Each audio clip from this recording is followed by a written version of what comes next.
May the 16th, 1 Samuel 18:4b through 19:24. King Saul now kept David at Jerusalem and wouldn't let him return home anymore. He was Saul's special assistant, and he always carried out his assignments successfully. So Saul made him commander of his troops, an appointment which was applauded by the army and general public alike. But something had happened when the victorious Israeli army was returning home after David had killed Goliath.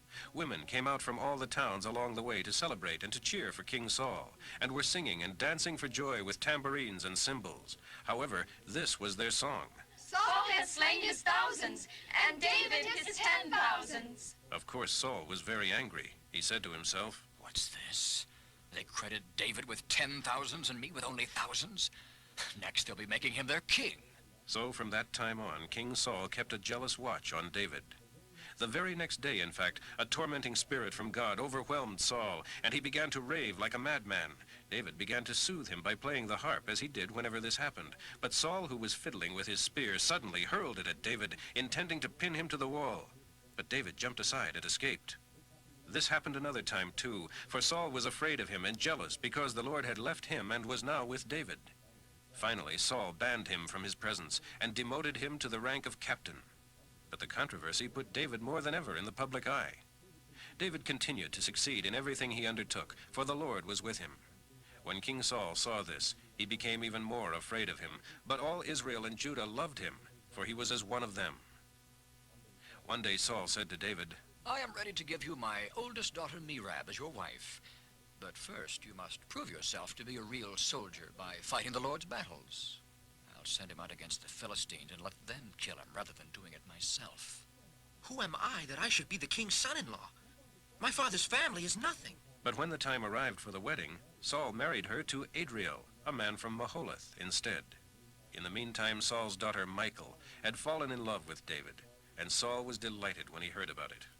"Here's another opportunity to see him killed by the Philistines," Saul said to himself, but to David he said, "You can be my son-in-law after all, for I will give you my youngest daughter." Then Saul instructed his men to say confidentially to David that the king really liked him a lot, and that they all loved him and thought he should accept the king's proposition and become his son-in-law. But David replied, How can a poor man like me from an unknown family find enough dowry to marry the daughter of a king? When Saul's men reported this back to him, he told them, "Tell David that the only dowry I need is 100 dead Philistines. Vengeance on my enemies is all I want." But what Saul had in mind was that David would be killed in the fight. David was delighted to accept the offer, so before the time limit expired, he and his men went out and killed 200 Philistines and presented their foreskins to King Saul. So Saul gave Michal to him. When the king realized how much the Lord was with David and how immensely popular he was with all the people, he became even more afraid of him and grew to hate him more with every passing day. Whenever the Philistine army attacked, David was more successful against them than all the rest of Saul's officers. So David's name became very famous throughout the land. Saul now urged his aides and his son Jonathan to assassinate David. But Jonathan, because of his close friendship with David, told him what his father was planning. "Tomorrow morning, you must find a hiding place out in the fields. I'll ask my father to go out there with me, and I'll talk to him about you. Then I'll tell you everything I can find out." The next morning, as Jonathan and his father were talking together, he spoke well of David and begged him not to be against David. "He's never done anything to harm you. He has always helped you in any way he could.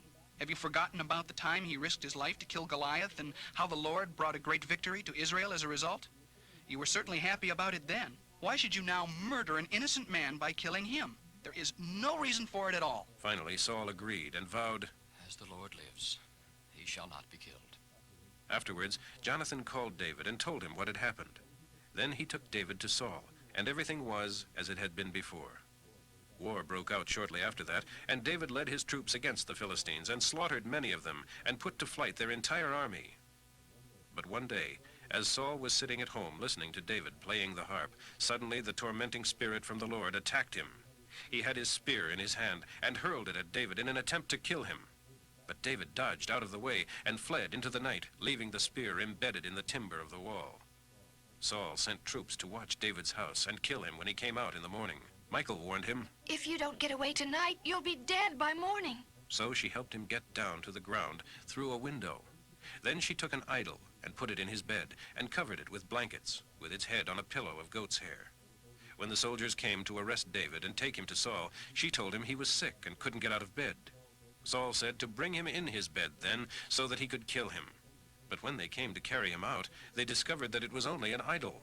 Saul demanded of Michal, "Why have you deceived me and let my enemy escape?" I had to. He threatened to kill me if I didn't help him. In that way, David got away and went to Ramah to see Samuel and told him all that Saul had done to him. So Samuel took David with him to live at Naioth. When the report reached Saul that David was at Naioth in Ramah, he sent soldiers to capture him. But when they arrived and saw Samuel and the other prophets prophesying, the Spirit of God came upon them, and they also began to prophesy. When Saul heard what had happened, he sent other soldiers, but they too prophesied. The same thing happened a third time. Then Saul himself went to Ramah and arrived at the great well in Siku. "Where are Samuel and David?" Someone told him they were all at Naioth. But on the way to Naioth, the Spirit of God came upon Saul, and he too began to prophesy. He tore off his clothes and lay naked all day and all night, prophesying with Samuel's prophets. Saul's men were incredulous. They exclaimed, "What? Is Saul a prophet too?" John 8:31 through 59. Jesus said to them, "You are truly my disciples if you live as I tell you to, and you will know the truth, and the truth will set you free." "But we are descendants of Abraham." "And have never been slaves to any man on earth. What do you mean, set free?" Jesus replied, "You are slaves of sin, every one of you, and slaves don't have rights. But the Son has every right there is, so if the Son sets you free, you will indeed be free. Yes, I realize that you are descendants of Abraham, and yet some of you are trying to kill me because my message does not find a home within your hearts. I am telling you what I saw when I was with my father, but you are following the advice of your father." "Our father is Abraham." "No," Jesus replied, "for if he were, you would follow his good example. But instead you are trying to kill me. And all because I told you the truth I heard from God. Abraham wouldn't do a thing like that. No, you are obeying your real father when you act that way." We were not born out of wedlock. Our true father is God himself. Jesus told them, "If that were so, then you would love me. For I have come to you from God. I am not here on my own, but he sent me. Why can't you understand what I am saying? It is because you are prevented from doing so. For you are the children of your father, the devil, and you love to do the evil things he does. He was a murderer from the beginning and a hater of truth. There is not an iota of truth in him. When he lies, it is perfectly normal, for he is the father of liars. And so when I tell you the truth, you just naturally don't believe it. Which of you can truthfully accuse me of one single sin? No one. And since I am telling you the truth, why don't you believe me? Anyone whose father is God listens gladly to the words of God. Since you don't, it proves you aren't his children." "You Samaritan, foreigner, devil, didn't we say all along you were possessed by a demon?" "No," Jesus said, "I have no demon in me, for I honor my Father, and you dishonor me. And though I have no wish to make myself great, God wants this for me and judges those who reject me. With all the earnestness I have, I tell you this, no one who obeys me shall ever die." Now we know you are possessed by a demon. "Even Abraham and the mightiest prophets died. And yet you say that obeying you will keep a man from dying. So you are greater than our father Abraham, who died? And greater than the prophets who died? Who do you think you are?" Then Jesus told them this, "If I am merely boasting about myself, it doesn't count. But it is my Father, and you claim him as your God, who is saying these glorious things about me. But you do not even know him.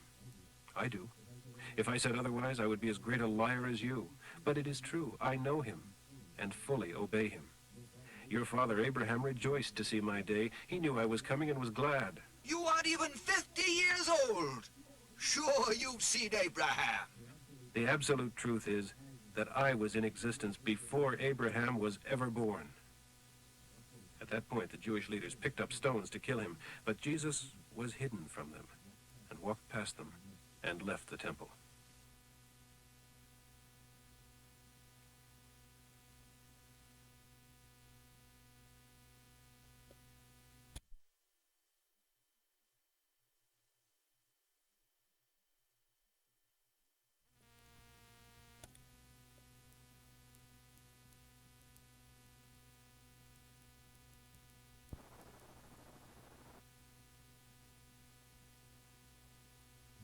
Psalm 112, 1 through 10.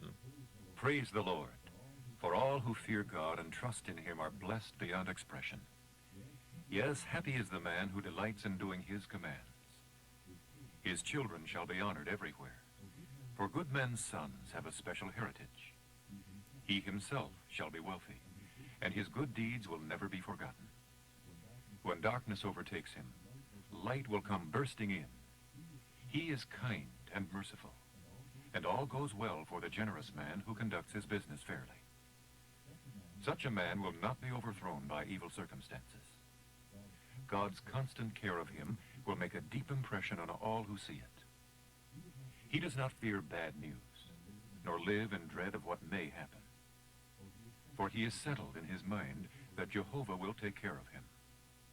That is why he is not afraid, but can calmly face his foes. He gives generously to those in need.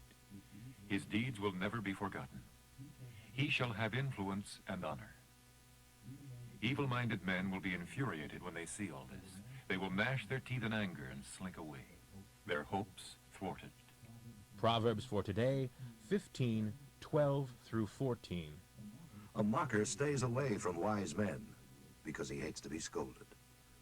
A happy face means a glad heart. A sad face means a breaking heart. A wise man is hungry for truth, while the mocker feeds on trash. May the 17th. 1 Samuel